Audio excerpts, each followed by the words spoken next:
Oi, Gabi. Oi, pessoal do canal Segredos Dark. Eu sou a Laura, tenho 28 anos e estou pronta para contar a minha história para vocês hoje. Segredos Dark. Aqui, cada história tem valor, cada voz merece ser ouvida. Até há pouco tempo atrás, eu acreditava que os acontecimentos capazes de mudar completamente a nossa vida chegavam acompanhados de algum aviso, sabe? Uma sensação diferente que a gente pudesse sentir, um pressentimento, qualquer coisa que pudesse nos preparar para esses acontecimentos. Mas comigo, não foi dessa forma que aconteceu. Tudo começou em uma quarta-feira de chuva, durante um trajeto que eu fazia praticamente todos os dias, tá? Naquela época, eu trabalhava do outro lado da cidade. Eu morava em um bairro muito afastado e eu precisava enfrentar uma verdadeira viagem para chegar ao meu trabalho. Quando eu falo viagem, é viagem mesmo. Por quê? Primeiro, eu caminhava bastante até o ponto de ônibus, aproximadamente uns 20 minutos, tá? O que eu já acho muito pra gente caminhar até um ponto de ônibus. Beleza? Depois, eu pegava uma condução que levava aproximadamente 1h30. Quando eu descia da condução, eu ainda precisava embarcar em um outro ônibus e enfrentar mais uns 40 minutos de percurso com esse ônibus. Eu passava, na verdade, mais tempo me deslocando para ir e voltar do trabalho do que propriamente descansando. Eu já trabalhava naquela empresa havia cerca de 1 ano, mais ou menos. E embora tivesse me acostumado já com essa rotina, eu nunca deixei de achar tudo aquilo muito cansativo. Eu acordava antes das 5 horas da manhã, preparava minha marmita, organizava a bolsa e saía de casa ainda no escuro, para conseguir pegar o ônibus, que era o ônibus das 5h30. Ou seja, tudo aquilo para mim era muito cansativo, mas eu precisava daquele trabalho. Pois bem, nessa quarta-feira específica, que eu falei que estava chovendo, eu saí carregando a bolsa, a sacola com a marmita e uma sombrinha na mão. Eu já comecei o meu dia sem saber direito o que eu deveria segurar primeiro, porque era muita coisa assim na minha mão. Quando o ônibus chegou, eu encontrei praticamente as mesmas pessoas de sempre. Quem depende do transporte público, nos mesmos horários, acaba decorando os rostos, porque todos pegam o ônibus praticamente no mesmo horário para ir trabalhar. Então, cada passageiro acaba tendo seu lugar preferido e a sua própria maneira de enfrentar aquela viagem sonolenta, ainda mais um dia chuvoso. Eu entrei, caminhei até o fundo do ônibus, eu me sentei sozinha, coloquei os fones de ouvido como eu sempre fazia e encostei a cabeça para tentar relaxar, até chegar ao ponto que eu ia descer. Em determinado momento, já em uma região bastante isolada, o motorista diminuiu a velocidade. E ao redor da estrada havia apenas mato, alguns terrenos assim vazios, baldios, e poucas construções. Era um lugar mais ermo. Uma mulher que estava do lado de fora fez sinal e o motorista parou. Assim que a porta abriu, 3 homens entraram rapidamente no ônibus. Tudo aconteceu, gente, em poucos segundos. Foi muito rápido. Eles estavam com roupas escuras, com máscaras, toucas, que escondia quase todo o rosto deles. E um deles levantou uma arma e anunciou que era o quê? Um assalto. O outro ficou próximo ao motorista, enquanto os demais começaram a caminhar pelo corredor, recolhendo os celulares, as carteiras, bolsas e qualquer objeto de valor. Ou seja, um assalto dentro do ônibus que eu estava indo trabalhar. O ônibus, ele não estava completamente vazio, mas também não estava cheio, como de costume, né? Talvez por isso eu tenha sentido tanto medo, porque havia espaço suficiente para que eles observassem cada passageiro com atenção. Então, mesmo sentando lá no final, eles iam entrar no ônibus e batendo o olho já ia me ver, porque não tinha quase ninguém nesse ônibus. Um dos assaltantes parecia especialmente assim mais nervoso que os demais. Ele segurava uma arma de uma maneira que me deixava ainda mais assustada. Eu não sabia se era alguém experiente ou se estava apenas participando de um assalto pela primeira vez, entendeu? Porque ele segurava a arma, eu ficava com medo, porque parece que não era com firmeza, vai que ele atirasse sem querer. Eu achei muito estranho. Só conseguia pensar que qualquer movimento ele poderia provocar, tipo assim, uma tragédia. Porque ele não, como eu falei, ele não segurava com firmeza. Eu já tinha presenciado outros assaltos, inclusive em transporte público. E eu sabia que eu não deveria reagir, dar uma de super-herói, né? Também sabia que esconder o celular ou os meus pertences seria muito perigoso, ainda mais com uma visão ampla que eles estavam tendo nesse dia no ônibus. Então eu retirei os fones, peguei o aparelho e eu fiquei esperando que alguém viesse buscar o meu aparelho. E foi nesse momento que um dos assaltantes caminhou até o fundo do ônibus e se sentou ao meu lado. Eu não esperava por isso, tá? Eu pensei que eles só iam pegar o celular e ir embora, mas ele sentou do meu lado e eu fiquei assim, com o coração na mão, eu congelei assim, geral. Só que eu acreditei também que ele pudesse ter escolhido aquele lugar para vigiar o restante do ônibus, enquanto os demais iam pegando os pertences dos passageiros. De onde estávamos, era possível enxergar praticamente todos os passageiros. Mas o meu corpo inteiro começou a tremer, porque ele sentou do meu lado e ele não falou nada, ele só sentou. E ele percebeu. Ele falou baixinho, tentando me acalmar. Ele disse que eu não precisava ter medo e que ninguém se machucaria se todo mundo colaborasse. Aquilo não me tranquilizou. Não, pelo contrário. O fato de um assaltante tentar falar comigo daquela maneira deixou tudo ainda mais estranho para mim. Ele perguntou onde que estava meu celular. Eu estendi o aparelho para ele, né, com a mão tremendo assim, porque eu não conseguia controlar o meu nervosismo, não conseguia. Quando tentou mexer nele, ele percebeu que estava bloqueado e pediu que eu desbloqueasse o celular. Eu encostei o dedo no sensor e entreguei novamente para ele. Ele permaneceu alguns instantes com o telefone, tocou rapidamente na tela e depois bloqueou o aparelho. Para minha surpresa, ele devolveu o meu celular. Eu fiquei sem entender naquele dia absolutamente nada, porque ele pegou o pertence de todo mundo. Só que esse assaltante, ele me deixou com o meu celular. Então, eu apenas segurei o meu telefone, eu abaixei a cabeça e eu fiquei em completo silêncio, até virada para o canto, para o lado da janela. E eu queria ficar invisível naquele momento, porque vai que os outros assaltantes que estavam com ele percebessem que ele tinha me devolvido o celular e quisesse, sei lá, falar alguma coisa, entendeu? Então, eu queria ficar em completo silêncio ali para que eles simplesmente fossem embora e me esquecessem que eu estava ali naquele ônibus. Eu não tive nem coragem de perguntar por que ele não havia levado meu celular, né? Como eu falei, naquele momento a minha única preocupação era que aqueles homens descessem logo e simplesmente nos deixassem vivos.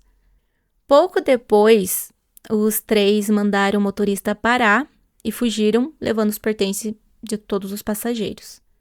Quando finalmente eles foram embora, o ônibus se transformou em uma confusão geral. Algumas pessoas choravam, outras estavam extremamente revoltadas. Houve quem quisesse chamar a polícia imediatamente, enquanto o motorista tentava decidir se seguiria o percurso ou se iria até uma delegacia com o ônibus. Eu continuava olhando para o meu celular sem entender por que o homem havia devolvido justamente o meu celular. Eu pensei que talvez ele não tivesse gostado do modelo, ou que considerasse aquele aparelho difícil de vender. Eu de fato não encontrei uma explicação. Apesar do susto, eu senti sim um alívio no meu peito. Eu ainda estava pagando aquele celular. Eu dependia dele para trabalhar, conversar com a minha família e resolver praticamente tudo da minha vida. Então, eu não sei o que eu de fato iria fazer se ele levasse meu celular. Ia atrasar muita coisa na minha vida. Quando eu cheguei à empresa, eu contei o que havia acontecido. Meus colegas disseram que eu tinha tido muita sorte. E uma das meninas até brincou que o assaltante poderia ter gostado de mim, se apaixonado por mim, tipo amor à primeira vista. Óbvio que eu dei risada e achei aquela hipótese bem absurda de acontecer. Eu mal conseguia olhar para ele, o rosto dele estava coberto, e mesmo que não estivesse, jamais teria coragem de encarar um homem armado. Jamais. Bem, quando eu voltei para casa, eu contei a história para minha irmã. E depois daquele dia, eu decidi deixar o meu aparelho principal em casa e usar um celular mais simples durante o trajeto. Inclusive, é uma dica muito boa ter o celularzinho mais velho, né? Mais simples. Em caso de emergência, se alguém for assaltar, você dá esse celular, tá? Então já fica a dica. Porque é muito difícil, né, gente, roubar algo nosso, assim, ainda mais que a gente está pagando, é muito difícil. E já era o terceiro assalto a ônibus que eu presenciava, e eu não queria continuar arriscando perder algo tão caro, que é um celular. Bem, com o passar dos dias, o medo foi diminuindo. A adrenalina, né, vai passando. A vida voltou ao normal, ou ao menos ao que eu considerava normal naquela época. E cerca de 15 dias depois, eu estava em casa, durante a noite, quando meu celular começou a tocar. Na tela aparecia assim, número confidencial. Não entendi nada, né? Eu achei que poderia ser uma cobrança, uma ligação automática, ou até algum tipo de golpe. E o telefone parou. Mas poucos minutos depois, ele voltou a tocar. Eu ignorei novamente. Eu não costumo atender ligações de número confidencial, número restrito, essas coisas. Só que a pessoa insistiu pela terceira vez desse mesmo número confidencial. E depois a quarta. Na quarta tentativa, eu comecei a pensar que talvez alguém estivesse precisando falar comigo com urgência. Poderia ser algum familiar ligando de outro aparelho, ou uma pessoa do trabalho, ou acontecido alguma coisa na rua e precisar usar um telefone de uma outra pessoa. Eu não comecei a pensar dessa forma. Então eu resolvi atender. Assim que disse alô, ouvi uma voz masculina. O homem falou que apenas queria ouvir a minha voz e que por algum motivo havia sentido necessidade de conversar comigo. Eu fiquei imediatamente desconfiada. Eu perguntei quem ele era e avisei que desligaria caso ele não se identificasse. Ele pediu que eu esperasse. Disse que estava passando por um momento muito difícil, se sentindo sozinho e sem ter com quem conversar. Olha só o papo. Segundo ele, havia feito uma oração e depois disso digitado um número aleatório, que por coincidência a ligação teria caído justamente no meu telefone. Essa história, para mim, pareceu muito estranha mesmo. A minha primeira reação foi pensar que poderia ser algum golpe, como eu falei, ou uma brincadeira de mau gosto. Mas mesmo assim eu continuei ouvindo para ver onde que iria dar tudo isso. Sempre tomando cuidado, claro, para não fornecer nenhuma informação minha pessoal e essas coisas. O rapaz era extremamente educado. Falava com delicadeza e parecia realmente abalado. Ele contou que havia chegado recentemente à cidade, vindo de uma região do interior, e que ainda não tinha nenhum amigo. Ele estava desempregado, desorientado e enfrentando dificuldades financeiras e familiares. Ele disse também que a sua mãe estava doente e que ele se sentia culpado por não conseguir ajudar a mãe dele como ele gostaria. Apesar da desconfiança, eu comecei a me identificar com algumas coisas que ele dizia. Eu também conhecia a solidão de morar longe de tudo e de passar grande parte do meu dia dentro do ônibus, trabalhando. E aos poucos, aquela conversa deixou de parecer uma ligação estranha e começou a parecer um desabafo sincero. E ele perguntou se poderíamos ser amigos.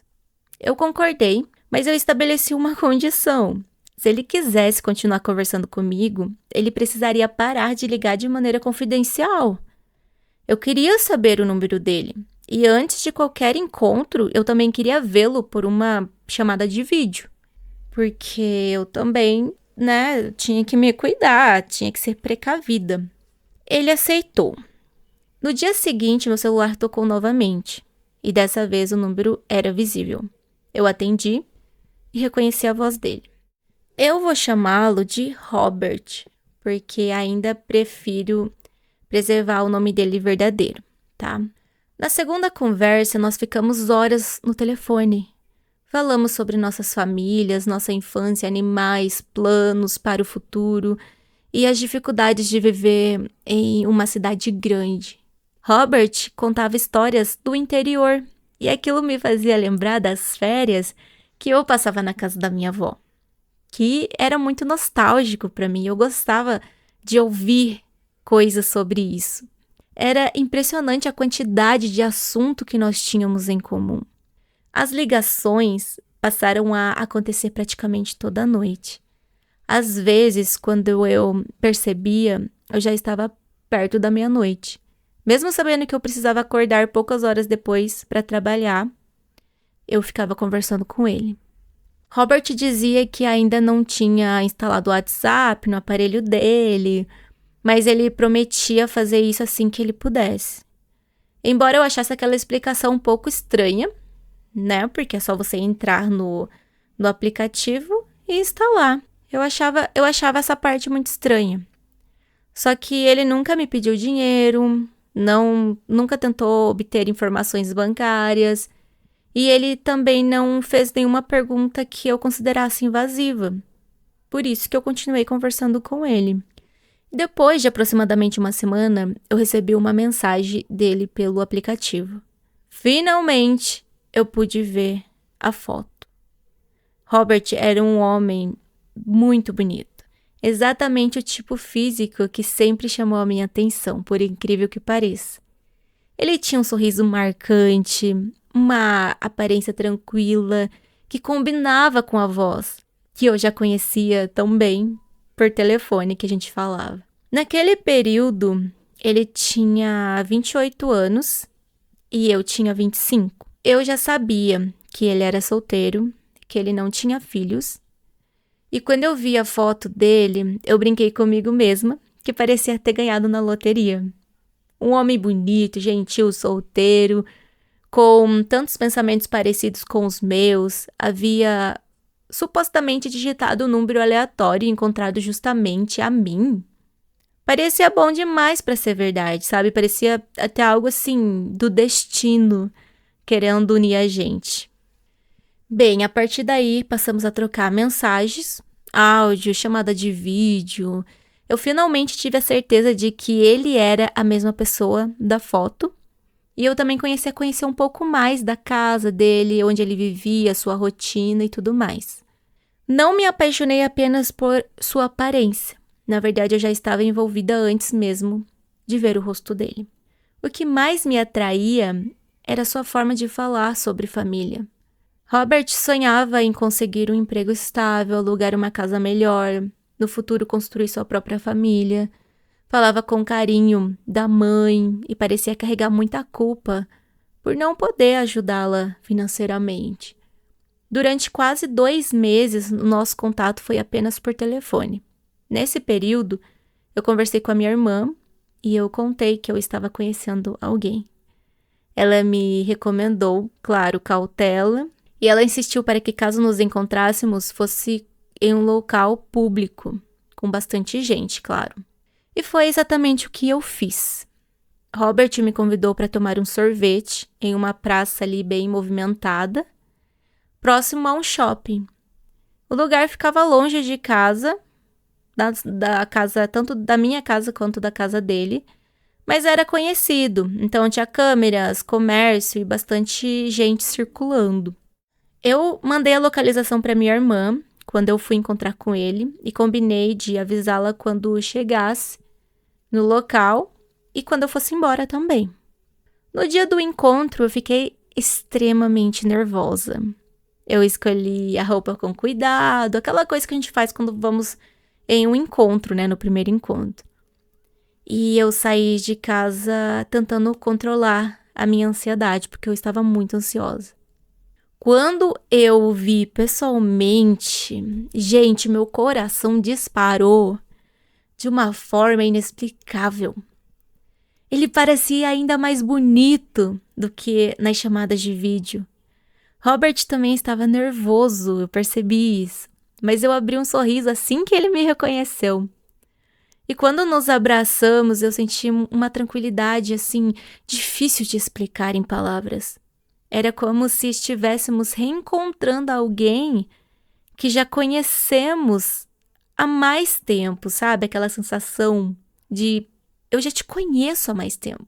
Bem, durante a nossa conversa, ele me agradeceu repetidas vezes. Ele disse que não imaginava o quanto nossas ligações haviam ajudado. Segundo ele, antes de falar comigo, ele estava entrando em um estado depressivo. Ele sentia-se fracassado, sem perspectiva e quase convencido de que não conseguiria reconstruir a própria vida. Algumas coisas que ele dizia ainda soavam um pouco vagas para mim. Robert, ele falava que minhas palavras o ajudaram a continuar no caminho certo, por exemplo, e que eu lhe dei uma oportunidade que muitas pessoas não dariam. Eu não compreendi totalmente o que aquilo significava, mas eu interpretei como uma referência ao desemprego e às dificuldades que ele me disse que estava enfrentando. Em uma das nossas conversas, eu havia dito que nem sempre o caminho mais fácil era o caminho correto. Às vezes, precisamos escolher algo difícil, demorado e cansativo, porque os atalhos podem destruir a nossa vida. E o Robert dizia que aquela frase havia ficado guardado na mente dele. Naquele encontro, ele me contou uma novidade. Ele estava muito feliz. Ele me contou que ele tinha conseguido um emprego como frentista em um posto de gasolina. E ele estava assim, radiante. Mais do que realizar um antigo desejo, aquele emprego representava uma chance para ele de recomeçar. Então, Robert finalmente teria um salário, uma rotina e condições de ajudar a mãe como ele tanto queria. Ele disse que quando recebesse o primeiro pagamento, ele queria me levar ao cinema. Antes de nos despedirmos daquele dia, ele confessou os seus sentimentos por mim, que já não eram apenas a amizade. E eu também, né, estava já apaixonada por ele e eu já não conseguia esconder. Foi então que nos beijamos pela primeira vez nessa praça. 2 dias depois, o Robert começou a trabalhar. E ao terminar o primeiro turno, ele me ligou muito empolgado. Ele contou sobre os colegas, os clientes e até sobre uma pequena gorjeta que ele havia recebido.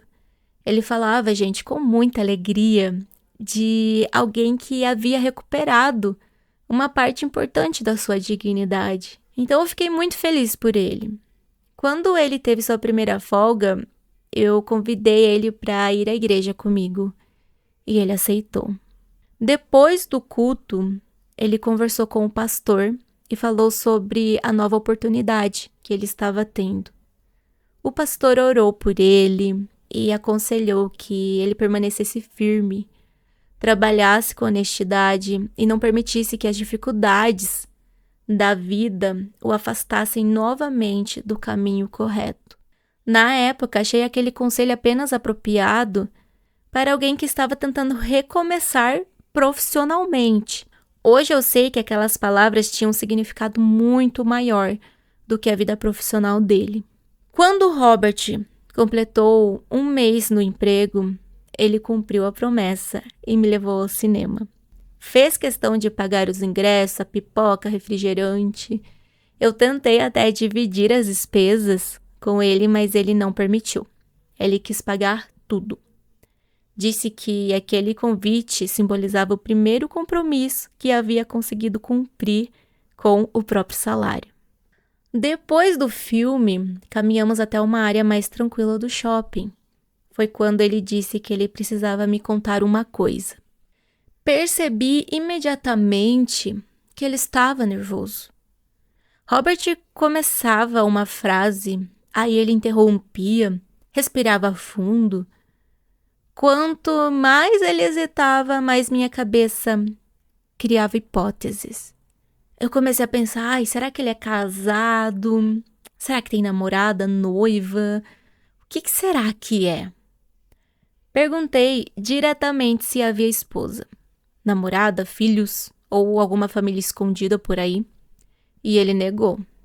Ele garantiu que era solteiro, mas explicou que ele não poderia iniciar um relacionamento sério comigo carregando uma mentira tão grave. Disse que o segredo estava ligado a um acontecimento do qual eu também havia participado. Então ele perguntou se eu lembrava do assalto do ônibus. O meu corpo, gente, ficou todo gelado. Minha mão ficou gelada. Eu me senti gelada por dentro. Eu respondi que eu jamais esqueceria aquele assalto. Então o Robert me encarou e ele confessou que era o homem que havia sentado ao meu lado naquele ônibus.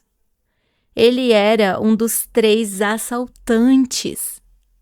Durante alguns segundos, eu achei que eu tivesse entendido errado. Não era possível. Não. Aquilo não era possível ser verdade. E eu até pedi que ele repetisse.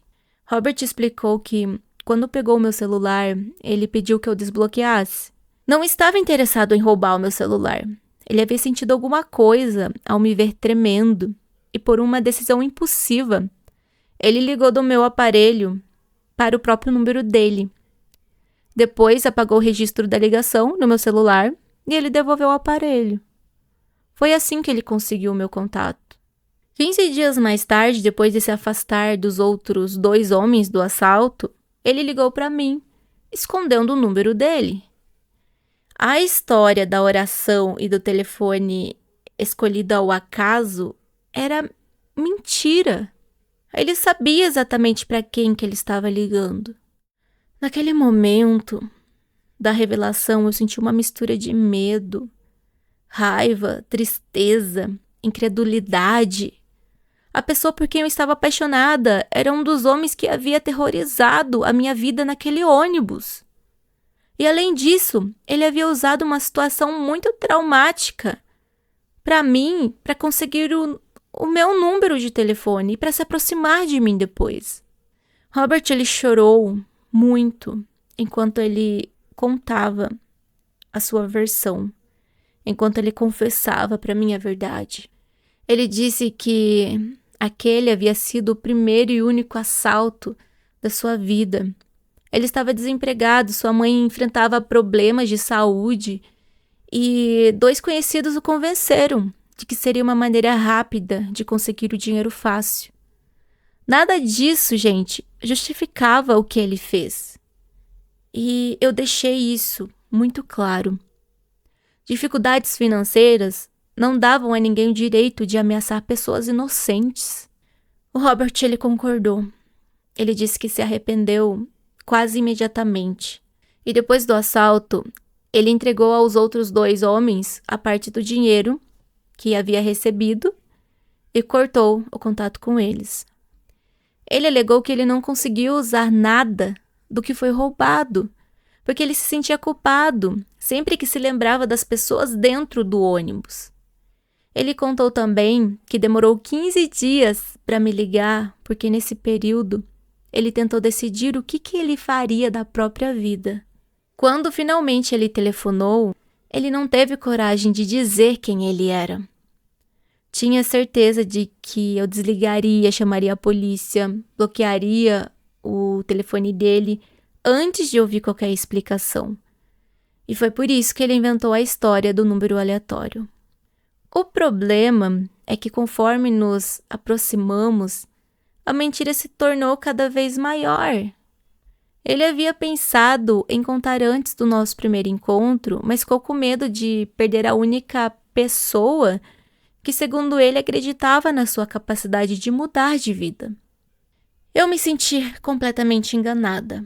O Robert que eu conheci era carinhoso, trabalhador, dedicado à família, mas naquele momento descobri que ele também era capaz de esconder algo gravíssimo durante meses. Foi muito difícil para mim. Eu pedi que ele não me procurasse por alguns dias. Eu fui para casa completamente abalada e contei tudo isso para minha irmã. Ela ficou muito assustada.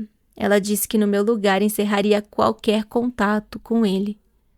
Não apenas por causa do assalto, mas porque ele havia obtido meu número sem consentimento, mentido desde a primeira ligação e esperado que eu estivesse emocionalmente envolvida para ele poder revelar a verdade.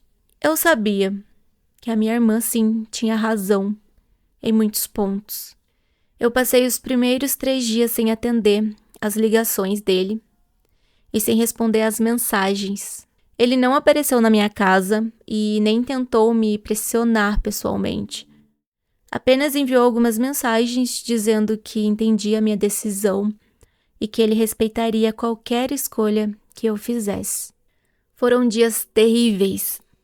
Eu sentia raiva, mas eu também sentia falta dele. Eu tentava separar o homem que eu conhecia daquele assaltante dentro do ônibus. Ao mesmo tempo, eu perguntava a mim mesma se essa separação era realmente possível. Eu não queria romantizar um crime. Robert havia participado de um assalto armado. Pessoas poderiam ter sido feridas ou mortas naquele ônibus. E mesmo que ele afirmasse não estar com arma, ele fazia parte do grupo. Ele era responsável pelas consequências daquela ação. E eu também não queria ignorar a mentira. Por outro lado, durante os meses em que convivemos, eu havia visto mudanças concretas nele. Ele não estava apenas prometendo que seria diferente. Ele tinha se afastado das antigas companhias, procurado trabalho, mantido uma rotina honesta e buscado orientação. Bem, depois de 5 dias refletindo e orando, eu decidi encontrá-lo novamente, em um local público. Eu expliquei que perdoar não significava fingir que não havia acontecido. Também não significava que eu confiaria nele imediatamente. Eu perguntei se ele realmente havia rompido com aquelas pessoas e se ainda existia algo que eu precisasse saber. Robert me contou detalhadamente como havia conhecido os 2 homens, de que maneira foi convencido a participar do assalto e como que ele se afastou depois. Ele também me mostrou que não mantinha mais nenhum tipo de contato ou vínculo com eles. Eu falei que aquela seria a única oportunidade que eu daria. Qualquer nova mentira encerraria a nossa relação. Eu disse ainda que ele precisava compreender que a sua mudança não poderia depender apenas de mim. Ele teria de permanecer no caminho certo, mesmo que o nosso relacionamento não desse certo. Robert, então, ele concordou comigo. Ele prometeu que ele nunca mais participaria de nada ilegal, ainda que voltasse a enfrentar dificuldades ou passasse fome. Ele disse que aquela decisão já havia sido tomada antes mesmo do nosso encontro e que o emprego representava a chance de provar isso a si mesmo. Não comecei a namorá-lo acreditando cegamente em tudo o que ele falou. Eu continuei observando as suas atitudes. Eu mantive a minha irmã informada de tudo, preservei a minha independência e deixei claro que eu não aceitaria comportamentos agressivos, manipulações ou qualquer envolvimento com atividades criminosas. O tempo ele foi passando E com o tempo, o Robert foi demonstrando, por meio das suas ações, que ele estava realmente mudando. Hoje, o nosso relacionamento já dura 2 anos e 6 meses. Estamos noivos e planejamos nos casar. Durante esse período, eu não descobri novas mentiras, nem qualquer envolvimento dele com o crime. Pelo contrário, o Robert ele se dedicou tanto ao posto de gasolina que depois de aproximadamente 1 ano de trabalho como frentista, ele recebeu uma promoção e se tornou o gerente. Ele conseguiu alugar uma casa melhor, passou a ajudar a mãe e ele organizou a sua vida financeira. Ele é responsável, sabe cuidar da própria casa, cozinhar, limpar e não tem vergonha de fazer nenhum tipo de trabalho. Ele também continua frequentando a igreja comigo e ele mantém distância das pessoas que o conduziram àquela situação lá do começo. Eu sei que muitas pessoas jamais tomariam a mesma decisão que eu tomei e eu não as julgo por isso. O que aconteceu comigo poderia ter terminado de uma maneira completamente diferente. Eu também não aconselharia outra mulher a confiar automaticamente em alguém que conseguiu seu telefone durante um assalto. Cada situação precisa ser avaliada com muito cuidado. As coisas não são iguais para todo mundo. Eu dei uma segunda chance porque, além das palavras, eu vi mudanças concretas. Eu estabeleci limites e observei seu comportamento durante muito tempo. Caso ele tivesse voltado a mentir, demonstrado agressividade ou mantido contato com o crime, eu teria ido embora da vida dele. Nada justifica o assalto que ele cometeu. Nada apaga o medo das pessoas que estavam naquele ônibus. Também nada muda o fato de que ele começou a nossa relação mentindo. Mas eu acredito que uma pessoa arrependida pode escolher um caminho diferente, desde que aceite a responsabilidade pelo que fez e demonstre essa transformação com atitudes. Eu não me orgulho da forma como eu conheci o Robert, mas eu tenho orgulho do homem que ele decidiu se tornar depois daquele erro e depois de ter me conhecido. Às vezes ainda penso naquela manhã de quarta-feira chuvosa. Eu lembro do momento em que ele se sentou ao meu lado e tentou me acalmar enquanto eu estava muito nervosa, enquanto eu tremia. Jamais imaginaria que aquele homem mascarado estaria novamente na minha vida.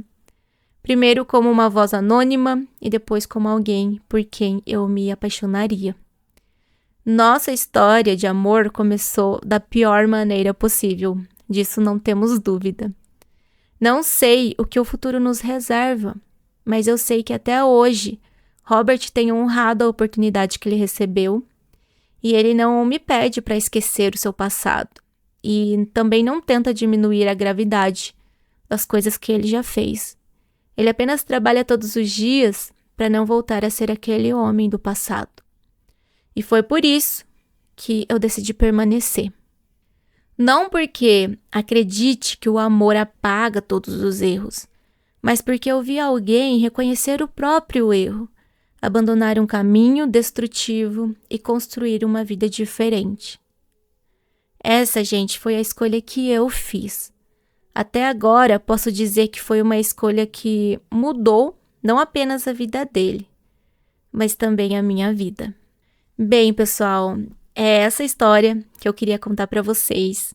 Eu espero que vocês tenham gostado, que vocês possam curtir, para divulgar o canal também, o Segredos Dark, que nos dá as oportunidades, comentar. Eu quero saber muito a opinião de vocês sobre a minha história e também compartilhar com alguém que você acha que vai gostar de ouvir. E é isso, gente.